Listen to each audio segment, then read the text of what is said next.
Hello everyone. Shriman Narayan दोस्तों, आपके अपने चैनल हर दिन कुछ नया में आपका बहुत बहुत स्वागत है।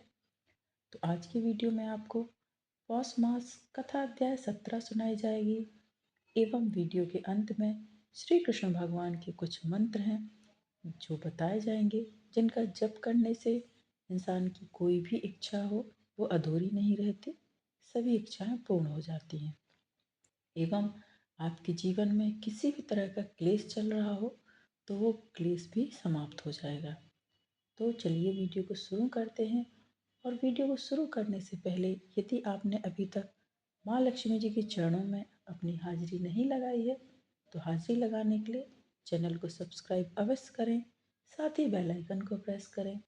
इससे ये होगा कि मैं कोई भी वीडियो अपलोड करूँगी तो इसकी नोटिफिकेशन आपके पास सबसे पहले पहुँच जाएगी। तो चलिए वीडियो को शुरू करते हैं।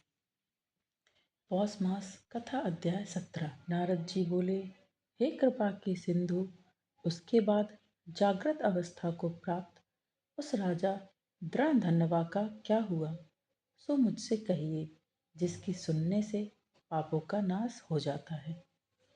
नारायण जी बोले, अपने पूर्व जन्म के चरित्र को सुनने से आश्चर्ययुक्त तथा और सुनने की इच्छा रखने वाले राजा दृढ़धन्वा से वाल्मीकि ऋषि फिर बोले। वाल्मीकि मुनि बोले, इस तरह स्त्री के मुख से शीतल वाणी को सुनकर सुदेव शर्मा धैर्य धारण कर हरि भगवान में चित्त को लगाता हुआ दीर्घ श्वास लेकर दीनमुख सुदेव शर्मा, जो होने वाला है वह होगा, यह मन में निश्चय कर पुष्प शमिधा आदि लेने के लिए वन को गया।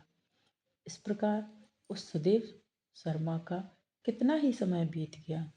एक दिन फिर समिधा, कुश, फल, पुष्प आदि लेने के लिए सुदेव शर्मा वन को गए।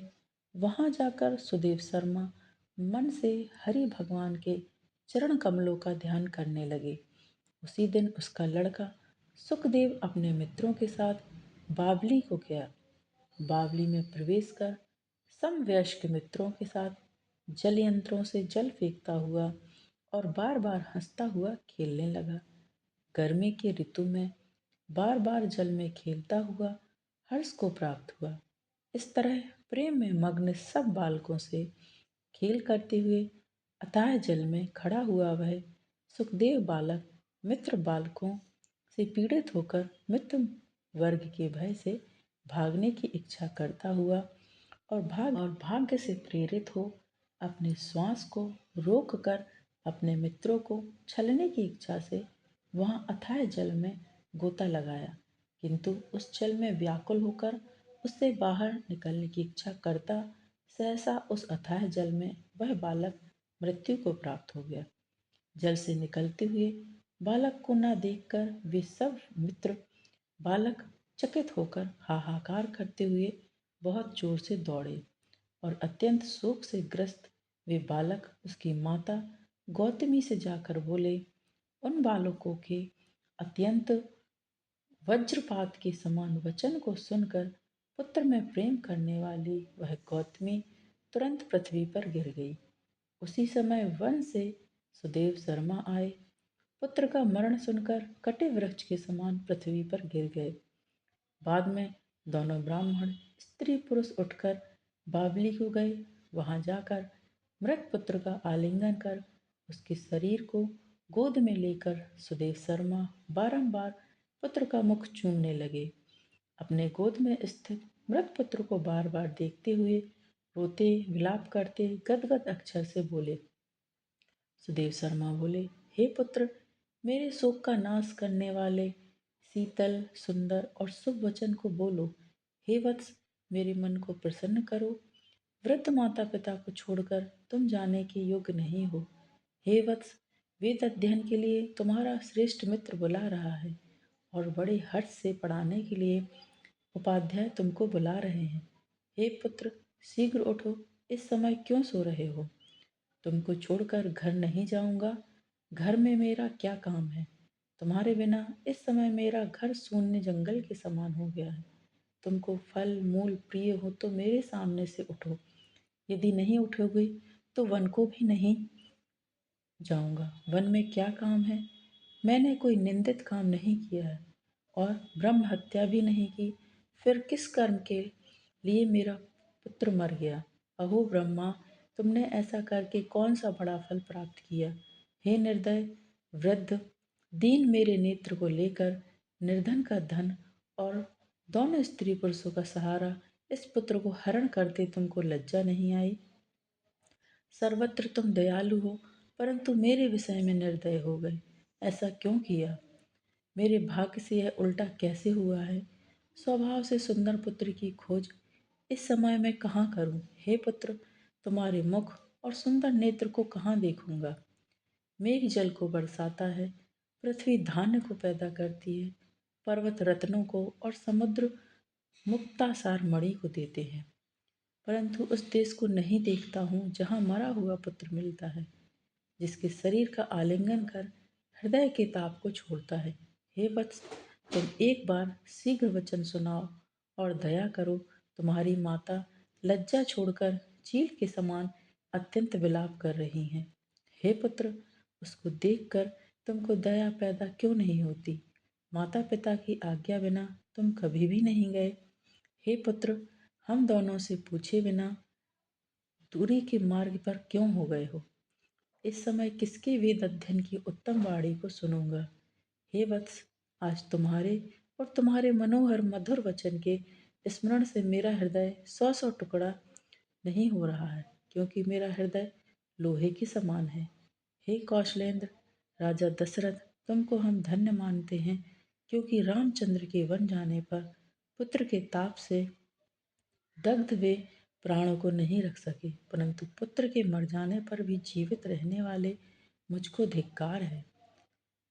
हे गोविंद, हे विष्णु, हे यदुनाथ, हे नाथ, हे श्री रुक्मणी के प्राणपति, हे मुरारी, हे दीन पर दया करने वाले, हे दयालो, पुत्र रूप अग्नि के ताप से संतप्त मेरी रक्षा कीजिए। हे देवती देव, हे समस्त लोक के नाथ, हे गोपाल, हे गोपीश, हे चक्र को हाथ में धारण करने वाले, हे यमुना के विष दोष को हरने वाले, पुत्र रूप अग्नि के ताप से संतप्त मेरी रक्षा कीजिए। हे वैकुंठ के वासी विष्णु, हे नरकासुर के नाशक, हे चराचर के आधार, हे संसार रूप समुद्र से पार करने के लिए जहाज रूप अर्थात संसार समुद्र से पार उतारने वाले, हे ब्रह्मादि देवताओं से नमस्कृत चरण पीठ वाले, पुत्र रूप अग्नि के ताप से संतप्त मेरी रक्षा कीजिए। हमारे समान सठ दूसरा कोई और नहीं है, जो मैंने देव की पुत्र श्री कृष्ण के वचनों का उल्लंघन कर पुत्र में दुराशा की। कौन अभागा पुरुष भाग्य में न रहने वाली वस्तु को प्राप्त कर सकता है? तो ये पौष मास कथा अध्याय 17 थी। यदि आपको आज की कथा, आज की वीडियो पसंद आई है दोस्तों, तो वीडियो को लाइक कीजिए, शेयर कीजिए अपने दोस्तों के साथ, अपने परिवारजनों के साथ। अब मैं आपको श्री कृष्ण भगवान के कुछ मंत्र बता रही हूँ, जिनका जप करने से आपकी सभी मनोकामनाएं पूर्ण हो जाएंगी। तो पहला मंत्र है ओम श्रीम नमः श्री कृष्णाय परिपूर्णतमाय स्वाहा। दूसरा है ओम क्लीं कृष्णाय नमः। तीसरा है श्री कृष्ण गोविंद हरे मुरारी, हे नाथ नारायण वासुदेवा। चौथा है गोकुल नाथाय नमः। एवं पांचवा है क्लीं ग्लोम क्लीं श्याम मंगलाय नमः। इन मंत्रों का जप करने से आपके जीवन में धन, संपत्ति, वैभव, ऐश्वर्य, ज्ञान और सफलता प्राप्त होगी। आपकी ऐसी कोई भी इच्छा है जो अधूरी है, तो उन इच्छाओं को पूर्ण करने के लिए आप इनमें से किसी भी एक मंत्र का जप कर सकते हैं। एवं यदि आपके जीवन में बहुत क्लेश है, किसी से बहुत ज़्यादा लड़ाई झगड़ा चल रहा है, तो उसके लिए भी एक मंत्र है। तो वो मंत्र है ओम कृष्णाय वासुदेवाय हरय परमात्मने प्रणतः क्लेश नाशाय गोविंदाय नमो नमः। तो इस मंत्र का जाप करने से आपके जीवन में किसी भी तरह का क्लेश हो, लड़ाई झगड़ा हो, उन सभी से आपको मुक्ति प्राप्त होगी। तो यदि आपको आज के मंत्र, आज की कथा पसंद आई है दोस्तों, तो वीडियो को लाइक कीजिए, शेयर कीजिए अपने दोस्तों के साथ, अपने परिवारजनों के साथ, ताकि उन तक भी ये वीडियो पहुँचे और वो भी कथा का श्रवण कर सकें, कथा का लाभ ले सकें। और यदि आप चैनल पर नए हैं तो चैनल को सब्सक्राइब कीजिए, साथ ही बेल आइकन को प्रेस कीजिए।